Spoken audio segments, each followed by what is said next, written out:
आकाशवाणी भोपाल से प्रस्तुत हैं प्रादेशिक समाचार।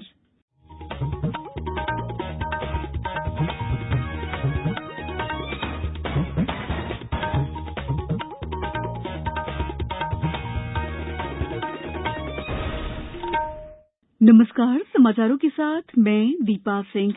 पहली 1 अप्रैल देश भर में 18 साल से अधिक आयु वर्ग के लिए सरकारी केंद्रों में निःशुल्क कोविड टीकाकरण अभियान जारी है। युवाओं से आग्रह है कि टीका जरूर लगवाएं और अन्य लोगों को भी इसके लिए प्रोत्साहित करें। जब तक आवश्यक न हो घर से बाहर न निकलें और सुरक्षा के 3 सरल उपायों का पालन करें। मास्क लगाएं, 2 गज की सुरक्षित दूरी बनाए रखें, हाथ और चेहरा साफ रखें। कोविड संबंधी जानकारी और मार्गदर्शन के लिए राष्ट्रीय हेल्पलाइन नंबर 01123978046 और 1075 पर संपर्क करें। सबसे पहले मुख्य समाचार। प्रधानमंत्री नरेंद्र मोदी ने कहा, स्वामित्व योजना देश के गांवों में विकास और विश्वास का नया मंत्र है। अराजपत्रित रेल कर्मचारियों को मिलेगा उत्पादकता से जुड़ा 78 दिन का बोनस। कोविड बाल सेवा योजना के 282 हितग्राहियों को कल सहायता राशि का वितरण करेंगे मुख्यमंत्री। और सरकार ने 2024 तक जन औषधि केंद्रों की संख्या 10,000 तक बढ़ाने का लक्ष्य रखा। अब समाचार विस्तार से। प्रधानमंत्री नरेंद्र मोदी ने कहा है कि स्वामित्व योजना केवल कानूनी दस्तावेज प्रदान करने की योजना नहीं है, बल्कि ये आधुनिक प्रौद्योगिकी की मदद से देश के गांवों में विकास और विश्वास का नया मंत्र भी है। प्रधानमंत्री ने ये बात आज वीडियो कॉन्फ्रेंस के जरिए मध्य प्रदेश में 19 जिलों के 3,000 गांवों के 1,71,000 लाभार्थियों को वर्चुअल माध्यम से ई संपत्ति कार्ड वितरित करने के लिए आयोजित कार्यक्रम के दौरान की। मध्य प्रदेश की सराहना करते हुए प्रधानमंत्री ने कहा कि अब हम टीवी पर तो देखते ही हैं, एमपी है तो गजब है, और एमपी गजब तो है ही, एमपी देश का गौरव भी है, एमपी में गति भी है और एमपी में विकास की ललक भी। लोगों के हित में कोई योजना बनते ही कैसे मध्य प्रदेश में इस योजना को जमीन पर उतारने के लिए दिन रात एक कर दिया जाता है, ये जब मैं सुनता हूं, जब मैं देखता हूं, मुझे बहुत आनंद आता है, बहुत अच्छा लगता है। प्रधानमंत्री ने कहा कि अब सरकार स्वयं गरीबों के द्वार पर पहुंच रही है और उन्हें सशक्त कर रही है। प्रधानमंत्री ने मध्य प्रदेश में स्वामित्व योजना के लाभार्थियों से वर्चुअल माध्यम से संवाद भी किया। इस अवसर पर मुख्यमंत्री शिवराज सिंह चौहान ने कहा कि प्रधानमंत्री द्वारा सभी क्षेत्रों में पारदर्शी व्यवस्था शुरू किए जाने से विकास गतिविधियों में तेजी आई है। श्री चौहान ने आश्वासन दिया है कि प्रधानमंत्री के सुशासन के मॉडल से मध्य प्रदेश भी आत्मनिर्भर बनेगा। राज्य के जन कल्याण और स्वराज अभियान के अंतर्गत 19 जिलों के 3,000 गांवों में भू अभिलेख पत्र वितरित किए गए। स्वामित्व योजना का उद्देश्य ग्रामीण क्षेत्र के निवासियों को संपत्ति अधिकार प्रदान करना है, जिससे वे भी शहरी क्षेत्रों की तरह ऋण और अन्य वित्तीय लाभ लेने के लिए संपत्ति का इस्तेमाल कर सकेंगे। शहडोल जिले में भूमि स्वामित्व योजना के तहत आज 176 गांवों के 2,653 लोगों को उनके जमीन का मालिकाना हक दिया गया। गुना जिला पंचायत विश्राम गृह में प्रतीकात्मक रूप से 100 किसानों को जमीन के मालिकाना हक के दस्तावेज वितरित किए गए। सागर जिले में खुरई तहसील के 21 और बीना तहसील के 17 व्यक्तियों को अभिलेख वितरित किए। केंद्रीय मंत्रिमंडल ने वित्त वर्ष 2020-21 के लिए रेलवे सुरक्षा बल और रेलवे सुरक्षा विशेष बल के कर्मचारियों को छोड़कर अराजपत्रित रेल कर्मचारियों को उत्पादकता से जुड़ा 78 दिन का बोनस देने का फैसला किया है।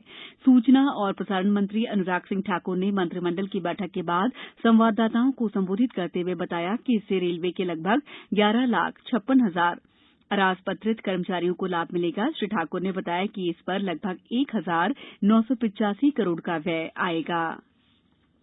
अंतर्राष्ट्रीय मूल्यांकन एजेंसी मूडीज ने भारत की सॉवरेन रेटिंग के आउटलुक को बढ़ाकर नकारात्मक से स्थिर कर दिया है। आउटलुक को अपग्रेड करते हुए मूडीज ने आर्थिक सुधार के विस्तार और वित्तीय क्षेत्र के खतरे कम होने पर ध्यान आकर्षित किया। एजेंसी ने यह भी कहा है कि टीकाकरण के विस्तार से आने वाले समय में कोरोना वायरस संक्रमण से आर्थिक वृद्धि के लिए जोखिम कम हो गए हैं।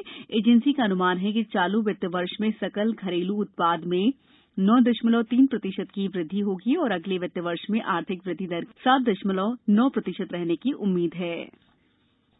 अब समय है अमृत महोत्सव क्विज का। आजादी के अमृत महोत्सव के अवसर पर हम अपने श्रोताओं के लिए क्विज यानी प्रश्नोत्तरी प्रतियोगिता चला रहे हैं। इसमें मध्य प्रदेश में स्वतंत्रता संग्राम, स्वतंत्रता सेनानियों, प्रदेश के इतिहास, भूगोल, पर्यटन स्थलों और अन्य घटनाओं से संबंधित एक प्रश्न हर बुधवार पूछा जा रहा है। इस बार का सवाल है, मध्य प्रदेश की पहली राज्यपाल का नाम क्या था? आप इस प्रश्न का उत्तर हमारे ईमेल आकाशवाणी समाचार quiz@gmail.com या हमारे व्हाट्सएप नंबर 9589943350 पर दे सकते हैं। उत्तर के साथ प्रश्न का क्रमांक, अपना नाम, पूरा पता, मोबाइल नंबर और अपना एक फोटो जरूर भेजें। सही उत्तर देने वाले श्रोताओं में से भाग्यशाली विजेता का नाम अगले दिन गुरुवार शाम 7 बजे प्रसारित होने वाले समाचारों में घोषित किया जाएगा। इसके साथ ही विजेता का नाम और फोटो आकाशवाणी समाचार के सोशल मीडिया हैंडल्स पर भी साझा किया जाएगा। प्रश्न एक बार फिर सुन लीजिए, मध्य प्रदेश की पहली राज्यपाल का नाम क्या था? समाचारों में वक्त है ब्रेक का। कोविड-19 से बचाव और सुरक्षित रहने के 3 उपाय। मास्क लगाएं, 2 गज दूरी है जरूरी, सुरक्षित दूरी रखें, हाथ और मुंह साफ रखें। ब्रेक के बाद समाचारों में आपका एक बार फिर स्वागत है। मुख्यमंत्री शिवराज सिंह चौहान भोपाल में आयोजित एक कार्यक्रम में कल मुख्यमंत्री कोविड बाल सेवा योजना के बाल हितग्राहियों को राशि का वितरण करेंगे।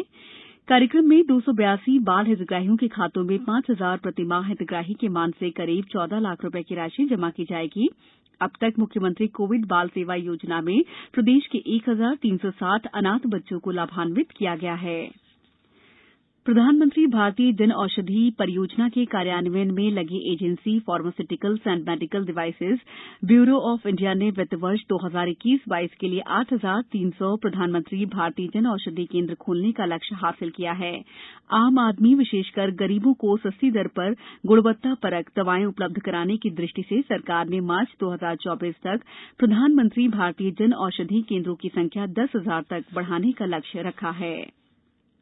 एनआईसी द्वारा विकसित सारथी पोर्टल पर ड्राइविंग लाइसेंस जारी करने वाला आगरमालवा प्रदेश का पहला जिला बन गया है। जिला परिवहन अधिकारी शैलेंद्र निगम ने बताया कि जिले में कल से जिला परिवहन विभाग द्वारा ड्राइविंग लाइसेंस कार्ड प्रिंटिंग का कार्य शुरू किया गया। शारदीय नवरात्रि कल से शुरू हो रहे हैं। 14 अक्टूबर को महानवमी के साथ ही इनका समापन होगा। इस साल 2 तिथियां एक साथ पड़ने से नवरात्रि 8 दिन की होगी। नवरात्रि की शुरुआत मां शैलपुत्री की पूजा के साथ होगी।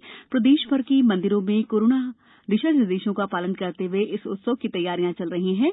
मैहर, सलकनपुर सहित सभी प्रमुख मंदिरों में सुरक्षा के खास इंतजाम किए गए हैं। अब कुछ समाचार संक्षेप में। राजगढ़ जिले में देहात म्यावरा थाना पुलिस टीम ने आज एक वाहन से 3 क्विंटल 26 किलो 300 ग्राम चंदन की लकड़ी बरामद की है, जिसकी कीमत करीब 16 लाख रुपए बताई गई है। आईपीएल क्रिकेट में आज शाम 7:30 बजे आबूधाबी में रॉयल चैलेंजर्स बेंगलुरु का सामना सनराइजर्स हैदराबाद से होगा। शिवपुरी कृषि विज्ञान केंद्र द्वारा विशेष स्वच्छता अभियान के तहत गांव रामपुर और सिसई सड़क में साफ सफाई के साथ ही स्वच्छता पर गोष्ठी का आयोजन किया गया। मंदसौर में राजस्व अधिकारियों की समीक्षा बैठक में कलेक्टर गौतम सिंह माफियाओं पर बेखौफ होकर कार्रवाई करने के निर्देश दिए। बुलेटिन के अंत में आप सभी से एक अपील, मास्क और 2 गज की दूरी, हाथ धोना भी है जरूरी। नमस्कार।